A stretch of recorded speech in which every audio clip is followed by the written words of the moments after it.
சிவராயனின் காதல் வெடிப்பு கதை அத்தியாயம் -3 நிழலில் பதுங்கியிருக்கும் துரோகம். நெடுஞ்சாலை திட்டத்திலிருந்து கிராமத்தை வெற்றிகரமாக காப்பாற்றிய பிறகு. சிவராயனும் அவரது மனைவிகளான அனாமிகா, ரஞ்சனி மற்றும் திபினியும் நிம்மதியாக உணர்ந்தனர். கிராமம் செழித்து வளர்ந்தது, அவர்களின் பிணைப்பு வலுவாக இருந்தது. வாழ்க்கை சீராக முன்னேறி வருவதாக தோன்றியது. ஆனால் அவர்கள் கற்றுக்கொண்டது போல் அமைதி எப்போதும் உடையக்கூடியதாக இருந்தது. ஒரு மர்மமான கடிதம். ஒரு நாள் காலை சிவராயனுக்கு ஒரு அனாமதேய கடிதம் வந்தது. வார்த்தைகள் எளிமையானவை ஆனால் சக்திவாய்ந்தவை. உங்கள் வீட்டில் உள்ள அனைவரும் உங்களுக்கு விசுவாசமாக இல்லை. ஜாக்கிரதை. செய்தியை படித்ததும் சிவராயனின் இதயம் படபடத்தது.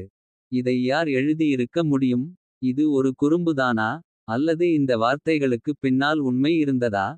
கடித்ததை ரகசியமாக வைத்திருக்க முடிவு செய்தார். ஆனால் அந்த எண்ணம் அவரது மனதில் நீடித்தது. யார் அவரை காட்டிக் கொடுக்க முடியும்? சந்தேகம் எழுகிறது. நாட்கள் செல்லச் செல்ல சிறிய சம்பவங்கள் அவரது சந்தேகத்தை தூண்டத் தொடங்கின. அனாமிகாவுக்கு அவ்வப்போது ரகசிய தொலைபேசி அழைப்புகள் வந்து கொண்டிருந்தன. ரஞ்சனி வழக்கத்திற்கு மாறாக தொலைவில் இருந்தாள், சிந்தனையில் மூழ்கியிருந்தாள். திபினி பள்ளிக்கு அருகில் ரகசியமாக ஒருவரை சந்தித்துக் கொண்டிருந்தாள். சிவராயன் தனது சந்தேகங்களை தள்ளிவிட போராடினான். அவனது மனைவிகள் எப்போதும் விசுவாசமாக இருந்தார்கள். ஆனால் ஏதாவது மாறியிருந்தால் என்ன செய்வது? மோதல் நிச்சயமற்ற தன்மையை இனி தாங்க முடியாமல். சிவராயன் அவர்களை எதிர்கொள்ள முடிவு செய்தான்.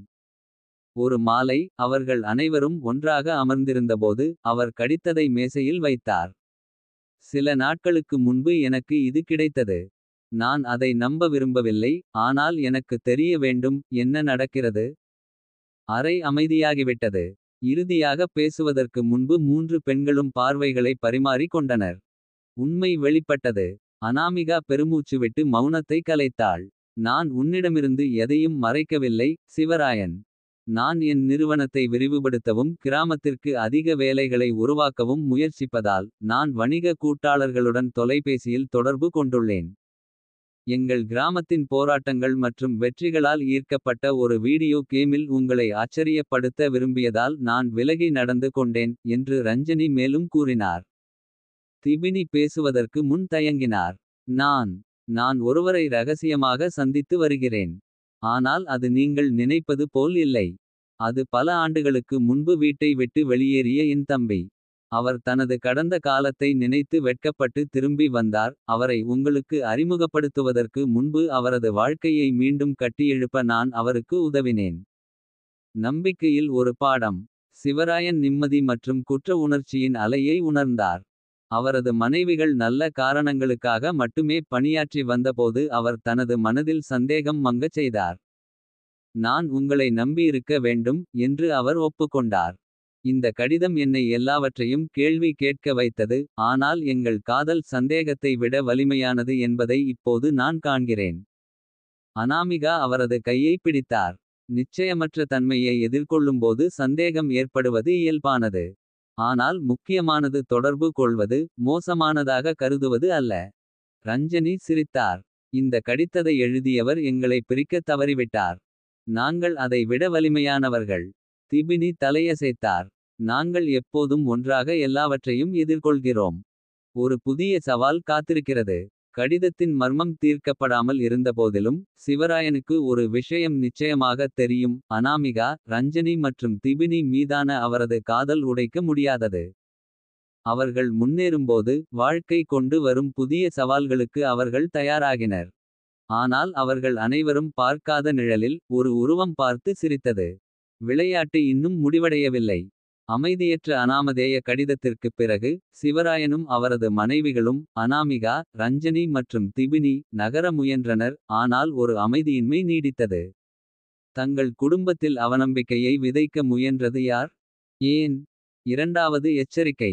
ஒரு மாலை சிவராயன் வயல்களில் இருந்து வீடு திரும்பியபோது. மற்றொரு கடிதம் அவருக்காக காத்திருந்தது. இந்த முறை அது அவர்களின் வீட்டிற்குள் சாப்பாட்டு மேசையில் வைக்கப்பட்டது.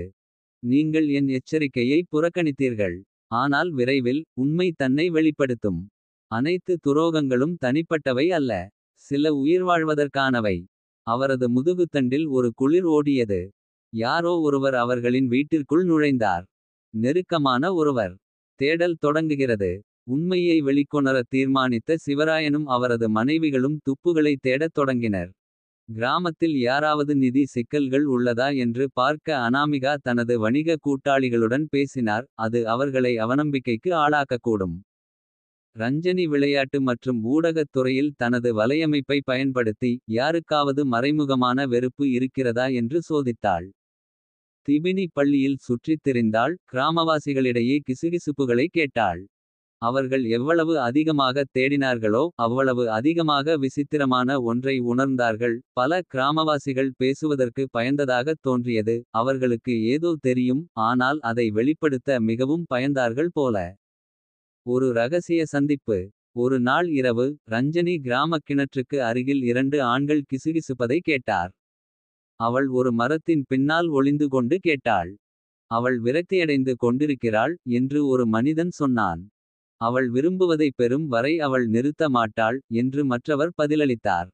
நாம் அவனை எச்சரிக்க வேண்டுமா? இல்லை. நாம் செய்தால் அடுத்த இலக்குகளாக நாங்கள் இருப்போம். ரஞ்சனியின் இதயம் படபடத்தது. யாரோ சிவராயனை பின்தொடர்ந்தனர். ஆனால் அவள் யார்? அதிர்ச்சியூட்டும் வெளிப்பாடு. அடுத்த நாள் சிவராயன் கிராமப் பெரியவர்களை கூட்டி பதில்களை கோரினார். அமைதி கனமாக இருந்தது. ஆனால் இறுதியாக காமாட்சி என்ற வயதான பெண்மணி பேசினாள். உனக்கு தீங்கு செய்ய ஒரு நபர் இருக்கலாம். மீனாட்சி.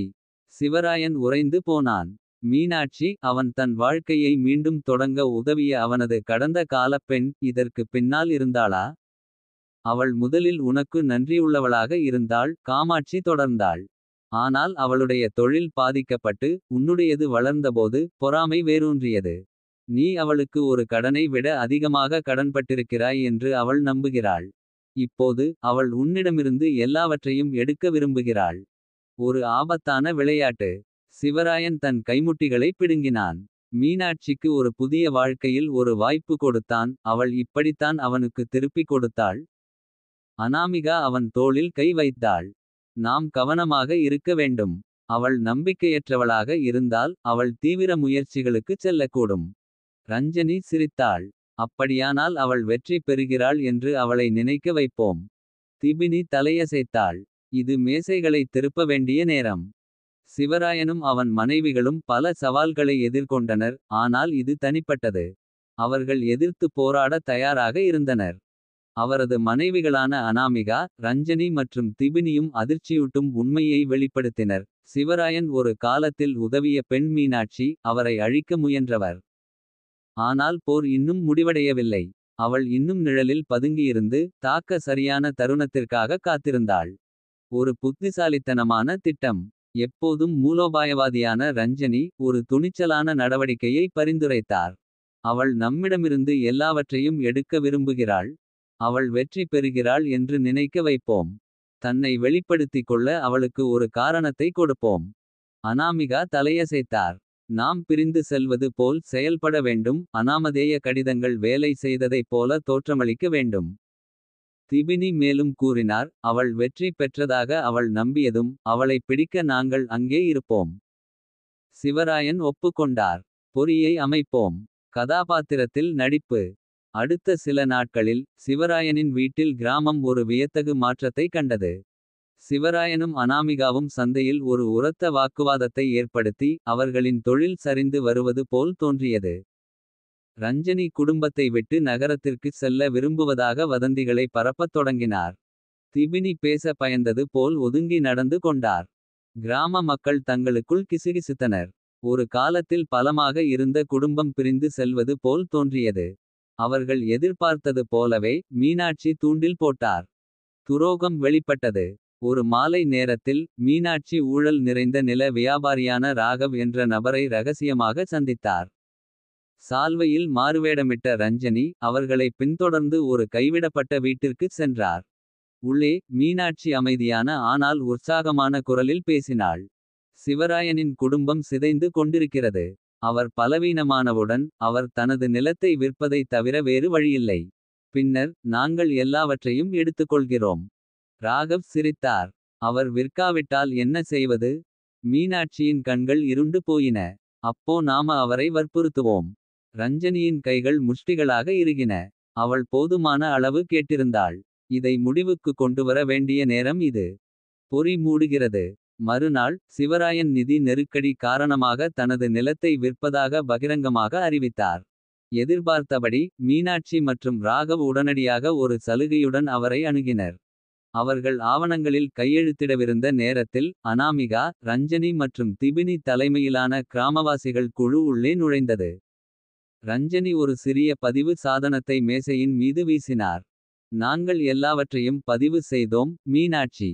உங்கள் துரோகம், உங்கள் திட்டங்கள் எல்லாம் இங்கே இருக்கிறது. கிராம மக்கள் மூச்சு திணறினர். மீனாட்சியின் முகம் வெளிரியது. நீ என்னை ஏமாற்றிவிட்டாயா? சிவராயனின் குரல் அமைதியாக இருந்தது, ஆனால் உறுதியாக இருந்தது. நீ உன்னை ஏமாற்றிவிட்டாய் மீனாட்சி. வேறு யாரும் செய்யாதபோது நான் உனக்கு உதவினேன். ஆனால் பேராசை உன்னை அழிக்க அனுமதித்தாய். கிராம பெரியவர்கள் முன்னேறினர். மீனாட்சி, நீ எங்கள் சமூகத்தை அவமதித்துவிட்டாய். போய்விடு, திரும்பி வரவே மாட்டாய். ராகவ் தப்பிக்க முயன்றார், ஆனால் கிராம மக்கள் அவரது வழியை தடுத்தனர். காவல்துறை உன்னை கையாளும் என்று அனாமிகா குளிர்ச்சியாக கூறினார். நீதி மற்றும் மன்னிப்பு. மீனாட்சி கிராமத்தை விட்டு வெளியேற வேண்டிய கட்டாயம் ஏற்பட்டபோது சிவராயன் உணர்ச்சிகளின் கலவையை உணர்ந்தான். அவன் ஒரு காலத்தில் அவளை ஒரு தோழியாக நேசித்தான், ஆனால் அவள் வஞ்சகத்தின் பாதையை தேர்ந்தெடுத்திருந்தாள். எப்போதும் அன்பான உள்ளம் கொண்ட திபினி, அவள் ஒரு நாள் அமைதியை காண்பாள் என்று நம்புகிறேன் என்று கிசுகிசுத்தாள். அனாமிகா சிவராயன் மீது கை வைத்தாள். நாங்கள் ஒன்றாக நின்றதுதான் முக்கியம். ரஞ்சனி சிரித்தாள். யாரும் எங்கள் குடும்பத்துடன் குழப்பம் விளைவிக்க மாட்டார்கள். சிவராயன் தனது மனைவிகளை பார்த்து புன்னகைத்தார். என்ன நடந்தாலும் நாங்கள் எப்போதும் ஒன்றாக எதிர்கொள்வோம். சூரியன் மறைந்ததும் கிராமத்தில் மீண்டும் அமைதி திரும்பியது, முன்பை விட வலுவாக. சிவராயனின் காதல் வெடிப்பு கதை அத்தியாயம் -4 தொடரும்.